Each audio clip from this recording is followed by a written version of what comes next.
Okay, the movie Interstellar kind of blew my mind away because I'm a big Chris Nolan fan, and I wanted to record a video sharing with you my thoughts about the movie and some of the lessons that I learned from the movie. Okay, now this is not going to be a review kind of a video trying to be a critique and say how Interstellar is like the chicken and egg story and why some parts of the plot are not very I don't know, it's not explainable in the right way. Here I'm going to be sharing with you some of the key messages that I learned from this movie, and something which really hit me quite hard. I've watched the movie twice, and I have to say that I've had a lot of personal learnings from this movie, because when I watch movies, I look at it in a little different way. Okay, because I have a lot of spiritual influences. I have even a lot of technology influences, and I've also been a science student. So I've kind of I try to connect all the dots together, and try to get some kind of a derivative or something that I can learn from this. Okay, so I've made a list of 6 points which I want to share with you today. Some of these you may not even know that I'm kind of a person who thinks like this, but I just want to anyway just share it out to the world and to all my friends and who was watching this video, and then the rest is up to you whether you want to accept what I'm saying or not. Okay, so like I say, you don't have to believe a single thing I say, but this is my interpretation of what I could learn from this movie. Okay, so the first thing I would like to say is that Chris Nolan is one crazy guy, and he really knows how to set his plots in the movies, and right from Memento to Inception to be it The Prestige. I've been a big fan of Chris Nolan, always kind of gripped by I don't know what to expect in the next, or how the movie is going to end, or you can make your own ending of it. So he's the kind of guy which keeps our brains always churning when it comes to conclusions on any movies. So the first point I want to mention here, that the first lesson that I learned after watching the life of Cooper, that you got to do what you're born to do. Okay, if you look at Cooper's story, he was one of the top pilots, at a particular point of time. Then he had that crash, and then he had to go back to the farm, and he had to work in that farm for a long time. So for some people, my first point, the first learning is here that for some people, even success comes a little late. Even though they're trained or they're born to do something, but sometimes it comes early. For some people, it comes a little late. So the key here is, if you're able to focus on what you're put on earth to do, and if you're able to identify that and do that, then you're going to be awesome. You're going to be really successful. You're going to be in your flow. And Cooper even made that sacrifice. In fact, he even just left his daughter back, and then he went on for that interstellar mission. Okay, and of course we know the story and how he comes back and stuff like that. But the main thing here is the first point is just think about what you're born to do. Okay, what are the talents and gifts that you've been given with? What comes naturally to you? That's probably an indicator from the universe that that's what you should be doing for the rest of your life. Okay. The second point that I have here is a little more moving slowly. As in, when I get into all the points, it's going to get a little more spiritual. Okay. Disclaimer. So the second point here is that the universe gives us a lot of clues, like how he was. Cooper went into the black hole, and how he was communicating with his daughter through the watch. Okay, and of course through those books, the bookshelf. So the same way, all of us in our lives, I'm sure the universe is giving us a lot of clues and direction of where we need to go, and we just need to be open to receive that. Because sometimes if we're just completely stuck up in our own routine way of life, I can see that there's a way on how you can probably miss those clues. Okay, so which is why Cooper had his daughter to give him those clues.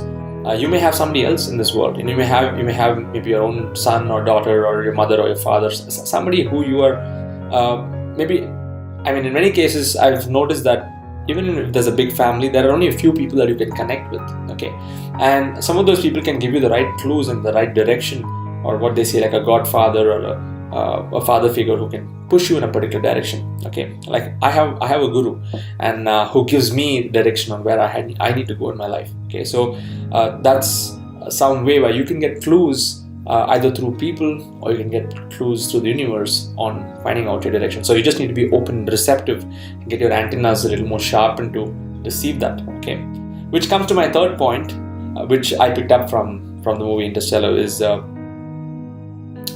which is related to the second point, is the power of prayer in our daily lives. Okay, to refine our antennas to receive these clues from the universe. Our daily prayer is probably the only way, or probably the best way for you to get that download of information. Okay, there are many processes even in prayer. Like I do 2 hours in the morning japa meditation. Okay, so I do mantra meditation. I basically chant the names of the Lord many times for a specific number of times. And there are many ways that you can get clues by being in that meditative state of mind. So many people do meditation. There are many processes of meditation, and so this whole aspect of having prayer in our daily lives can give us that direction, okay, to go in which way we are meant to be going. In fact, even in the movie Interstellar, many of us would have heard of, the who are they? They say, even when everything was falling apart after the black hole, and they always keep saying that they actually saved you. So the whole they thing here is this higher power of the universe, and which I'll come to later in the next few points on what my perspective on that is. So the point number 3 is the power of prayer, and how prayer in our daily lives can help us get more connected to our Creator. Okay, and that can give us better direction. Okay, next, moving into the 4th point, which is warp zones on Earth. Okay, how I look at it after watching the movie Interstellar, when this guy was in a black hole, he was actually in what I could perceive like a warp zone, right? He was in a place where he could travel beyond the dimensions of time and space, and he was able to go and behind the bookshelf, he was actually going and giving clues to his daughter. Okay, so, and pushing those books down and looking at his life from the future and all the things that he's been doing, and in Cooper's case. So when I look at time warp zones on Earth, there are many of these places of very spiritual significance, like some of these old ancient temples on Earth, some of these mosques or even churches that have a high level of intensity when it comes to actual spirituality and connection with the universe. And how I look at these places are like warp zones. You're probably, when you enter those temples, when you go to Tirupati, when you go to some ancient temples which have a big history, Jagannath Puri, okay, this is like an old temple which there is no count of to how many millions of years back there is a history and there's a tradition that's there. So how I look at it is, when we enter any of these temples or any of these sacred spaces on Earth, these are like the time warp zones where you can actually go in there and connect directly with your Creator, okay, or connect directly with the divine force. And how that will work is, how I look at it is that, whenever I go there, whenever we go and in the mood of prayer and meditative state, and when we look at our lives and think about, how we can improve our lives, probably you get much better clarity on your purpose, and as they say, even in the spiritual side, there is something, or there's always a blessing that can come in different forms. So how I look at these temples and stuff is like these warp zones where it is beyond time and space, and which can result in your future, and it can also give you some ideas about your past as well. Okay, there are many stories. I won't get into the actual details, but there have been some phenomenal pastimes and stories from these holy places, okay, on Earth. And there are many places in all over the world. I'm not saying because I'm a Hindu or something like that. I'm talking about, there is whether you're a Hindu, Muslim, Christian, doesn't matter what religion. All of us are on this journey, on this quest towards perfecting our lives, and each and every tradition has their own high intensity warp zones on Earth, which are these high intensity prayer zones. Okay, so that's what I look at, which is warp zones on Earth.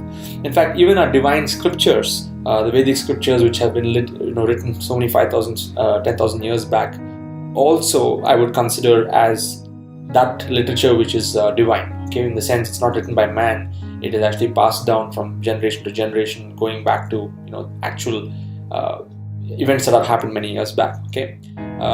The 5th point which I want to mention is we got to find our own eureka moment, okay? And that moment may even come to you right now as you're watching this video. You may just think like, wow, this is something out of the world. I never heard of something like this before. So each one of us have had our light bulb getting on moment, like how this lady, she in the movie, Cooper's daughter, she gets all the messages, and then she goes and throws that paper saying eureka, and she's able to understand.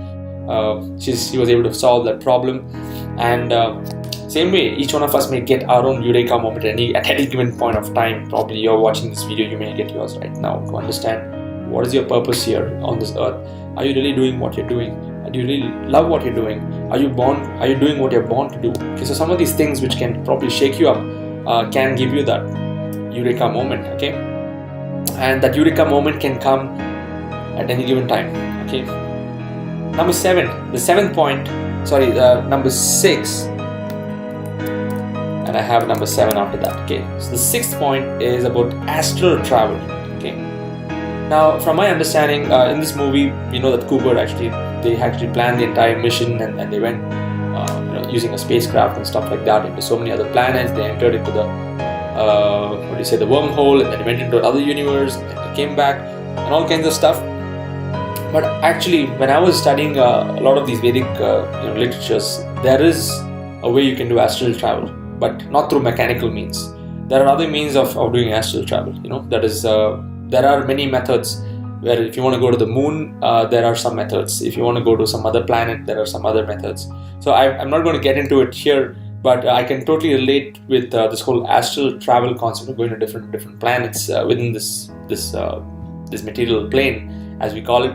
And there's definitely a Vedic method of doing it, and there is also a mechanical method of taking rocket ships and stuff and going up.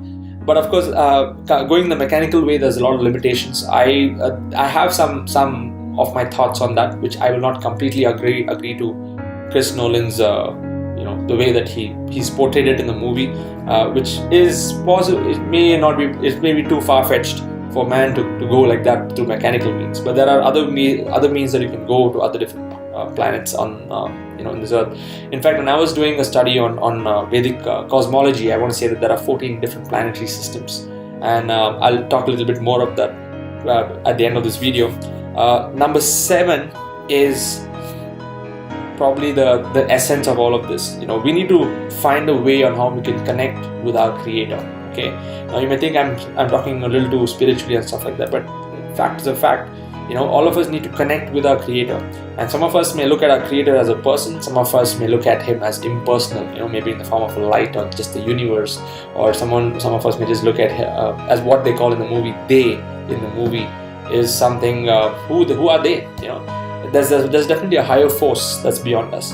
And when I was doing a study on all these things about the universe and different Vedic cosmology and stuff, I have to say that the Lord is a person, okay, and He can also be perceived in other ways, in the form of light and in the form of even the impersonal energy, as what many people also look at Him. So He's able to accept, based on different people's beliefs and belief systems, He's able to accept people in the way that they want to perceive Him. Okay, but after studying many of these scriptures, I have to say that the personal aspect is of the highest, because you can have a one-to-one relationship with Him. Okay.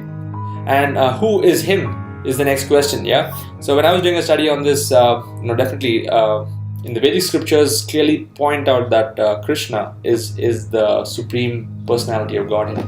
And even in there was something I was reading between a conversation between a great Indian monk named Srila Prabhupada and Reverend Hart, and they were talking about how even in the Christian tradition in the Old Testament there is a description of the Lord and how He looks, and it's very, very similar to what they've specified, like how Krishna looks. And you have the word Christ, which is taken from the root word Christos, which is again pointing back to the word Krishna. Okay, so there's a lot of similarities like that. The word Krishna actually means all attractive, someone who can attract anyone. Who's full of 6 different opulences. Okay, so I'm just getting into a lot of other deep spiritual stuff here, but I just want to say that we need to take the time off to connect with our Creator, and that way, like how Cooper was actually trying to connect with his daughter when he was in the warp zone. There's definitely a way on how we can connect with our Creator, and through different methods. Like how I try to do that is through meditation, through japa meditation, by mantra chanting. And there are many other methods. There are so many other processes that there are. Okay, so that's what I look at as real love, because true love is not the love that we are experiencing in the world today. Definitely it is just a glimpse of what the real love is, between one person to another, between spouses, but true love is when you're able to have, like how Cooper had that connection with his daughter. My learning from this is we need to have that kind of a connection with our Creator, with the Supreme Lord Himself. Okay, so just to sum up all of this, there have been some very, very good, interesting concepts. I just want to sum up. So the first one is we need to do what we're born to do. Number 2 is the universe gives us clues. Number 3 is the power of prayer and connection. Number 4 is the time warp zones on the earth, like I explained. Number 5 is finding your own eureka moment. Number 6 is astral travel. And number 7 is start connecting with your Creator. Okay, start connecting with what you believe is the Creator. Okay, and Nolan has actually, I have to give hats off to him, because he's brought in this whole modern science, and he's also brought in these subtle spiritual stuff together. And at the end of the day, if you actually read more and do a little more research on the soul and the purpose and stuff like that, on the science of the soul, it's actually a science. It's not religion. Probably conveys an idea of faith, but faith can change from time to time. But what I'm talking about here, and what I've been reading here, is eternal, the constitutional position of the human being. Okay, constitutional position of a soul, which is probably in the human journey right now. Okay, which if I'm talking to you right now, it means that I'm a soul in a human body right now, and probably in the next life I may be in some other different body. And same with you. So we are actually not spiritual. We are not human beings on a spiritual journey. We are actually spiritual beings on a human journey right now. And that's something which really triggered off while I was watching this movie. Okay, and I just want to say that as I was doing this research on Vedic cosmology, I'm proud to say that in West Bengal, in Kolkata, 3-4 hours from Kolkata, in a place called Mayapur, there's a huge temple that's coming up called the Temple of the Vedic Planetarium. Okay, so the modern way of looking at modern way of looking at astronomy and science is purely based on using instruments such as the telescope and looking at using it, basically doing a research based using material elements. Okay, but Vedic cosmology is something which has been passed on from millions of years. There's a very, very clear description of the structure of the universe, and in Mayapur they're actually building an entire temple to represent this. In fact, it has been funded by the Ford family partially, and the construction is going to be ready by the year 2017. You can go to tovp.org, and that's something I'm really excited about. And the whole world is going to be, probably you're going to open your eyes to what the real structure of the universe is. And once that is set, if you're an explorer, if you're really curious to know about, what's the universe all about and stuff like that, after watching the movie Interstellar, I should say that it can give you a lot of content for exploration. Okay, if you're an explorer, if you're not a fanatic and stuff like that, if you're really open-minded to explore the universe through what has been given through our ancient scriptures and stuff like that, you're going to have a lot of awesome content to explore. So I just want to sum up this video saying that do not waste this human journey of yours. Do not waste this life of yours. Start pursuing what you're put here to do, and because you're already on an interstellar mission. Okay, so share your comments below. See you. Bye bye.